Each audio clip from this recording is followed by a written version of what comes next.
تھا، بہت بڑا ملت گزرا ہے اس دنیا میں، حدیثوں کا منکر تھا، لیکن پرویز کی طرح وہ منکر نہیں تھا۔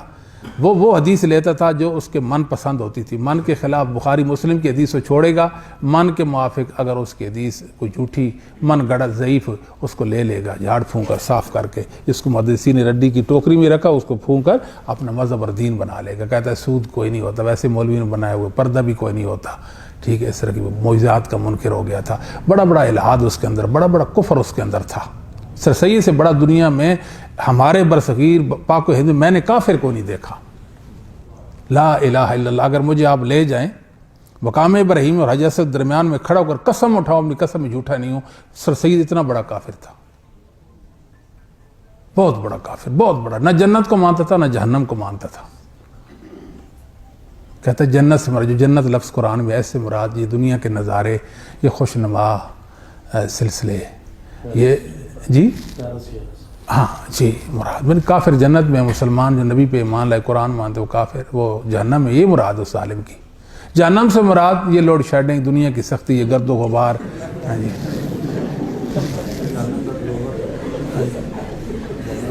اور یہاں میرے بچوں، میرے بھائیوں، میں آپ کو ایک اور بات بھی عرض کر، دنیا کا ہر منکر حدیث، جو منکر حدیث ہوگا وہ نہ جنت کو مانے گا نہ جہنم کو مانے گا۔ آج آپ کے سامنے غامدی صاحب ہے نا، چلیں وہ یہ بات نہیں کرتے، حوروں کا انکار کرتے ہیں کہ نہیں کرتے؟ وہ کہتے ہیں کہ نہیں حوریں شوریں کوئی نہیں ہوں گی۔ میں تو کہتا ہوں میرے مولا غامدی صاحب کو اس جنت میں لے جا جس میں، اس جنت میں داخل نہ کر رہا جس میں حوریں ہوں گی۔ آپ بات تو نہیں سمجھے، غامدی کو اللہ اس جنت میں نہ لے جائے جس میں حوریں ہوں گی۔ کہتا حور سے مراد پتہ نہیں کیا ہے، کوئی لغز کا سارا لے کر انکار کرتا تھا۔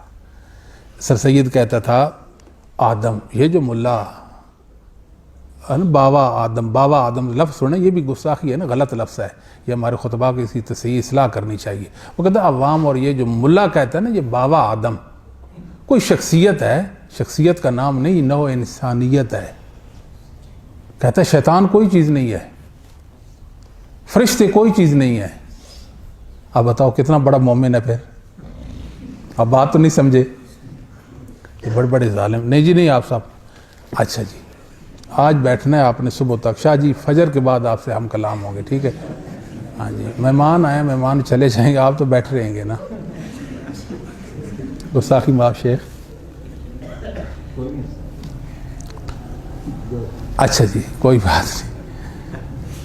وہ کہتا تھا فقل نضرب بعصاک الحجر، کہ آپ اپنا آسا پتھر پر ماریں۔ اس کا یہ معنی آپ کرتے ہیں نا؟ ہاں جی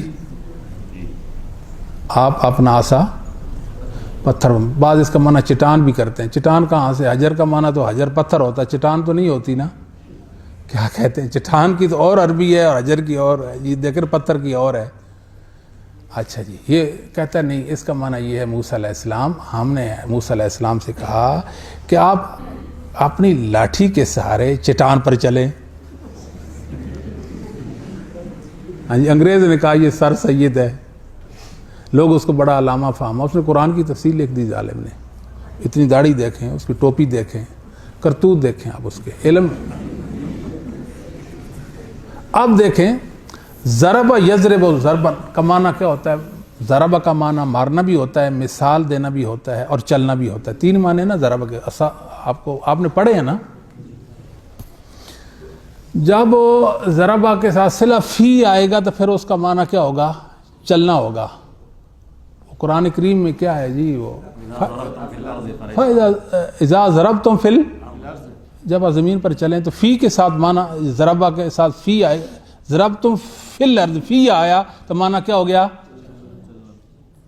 اب یہ ہے کہ ادھر کیا ہے؟ فی نہیں ہے، تو وہ فی کا معنی کر رہا ہے۔ یعنی ان جاہلوں کو نہ صرف آتی ہے نہ نحو آتی ہے، نہ اللہ اور اس کے رسول کی مراد کو جانتے ہیں، یہ ظالم اور برے لوگ ہیں۔ انہوں نے کہاں سے سیکھا؟ ان کا سکول آف تھاٹ کون سا تھا؟ وہ اس سے بھی ہم اچھی طرح واقف ہیں، ہمیں پتہ ہے ان کی گمراہی کا سرچشمہ کیا، کہاں سے ان کی گمراہی پھوٹتی ہے، اس سے بھی ہم واقف ہیں۔ یہ جو گمراہی لوگوں کو سامنے بیان کر رہے ہیں، ان کی اپنی علمی کوئی فوقیت ہی نہیں ہے، کیا ہے ان کے